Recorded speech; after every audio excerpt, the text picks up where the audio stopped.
आज हम आप लोगों को 10th क्लास के केमिस्ट्री के 5 चैप्टर के बारे में बताएंगे।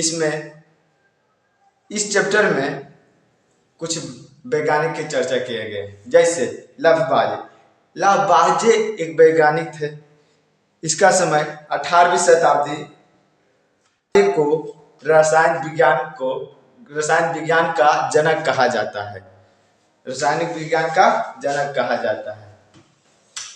इस चैप्टर में तत्व के वर्गीकरण आवर्त सारणी के बारे में पढ़ना है। तत्व में जैसे कि धातु, अधातु और उपधातु के बारे में जानना है। में डोब्रेनर एक जर्मन वैज्ञानिक है।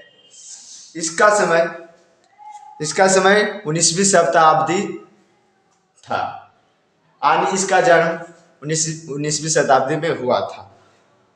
इन्होंने एक नियम दिया था, तिर्यक नियम में डोब्रेनर ने तत्वों को परमाणु द्रव्यमान के क्रम में सजा दिया था। डोब्रेनर के तिर्यक के नियम लिखे, परीक्षा में आ सकता है। डोब्रेनर के तिर्यक नियम को लिखे, तत्वों को उनके परमाणु द्रव्यमान के क्रम में सजाकर डोब्रेनर के तिर्यक नियम बनाया। इनके नियम के अनुसार मध्यवर्ती तत्वों के परमाणु द्रव्यमान के दो किनारी वाले तत्वों के परमाणु द्रव्यमान का औसत होते, जैसे लिथियम, सोडियम, पोटेशियम। लिथियम का परमाणु संख्या 7 होता है। लिथियम का परमाणु द्रव्यमान 7 होता है और सोडियम का परमाणु द्रव्यमान 23 होता है और पोटेशियम का 39 होता है।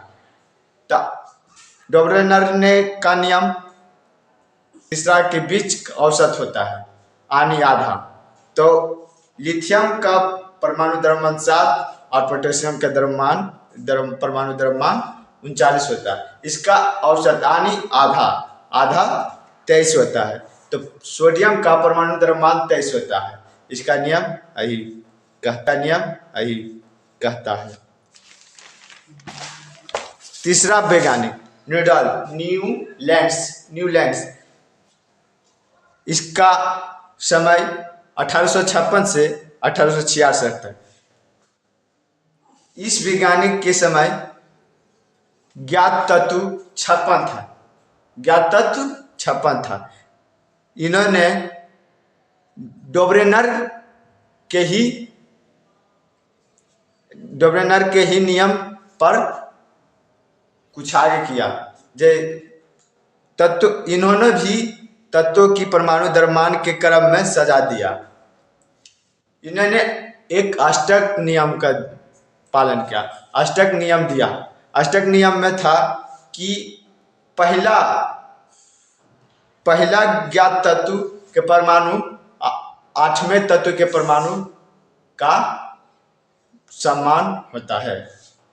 न्यूटन्स का अष्टक के नियम लिखे। न्यूटन्स के ज्ञात तत्वों के परमाणु के द्रव्यमान के क्रम में सजाकर एक नियम दिया था। इनके नियम के अनुसार किसी भी तत्व से प्रारंभ करने पर पहले तत्व का गुण 8वें तत्व के गुण के समान होगा।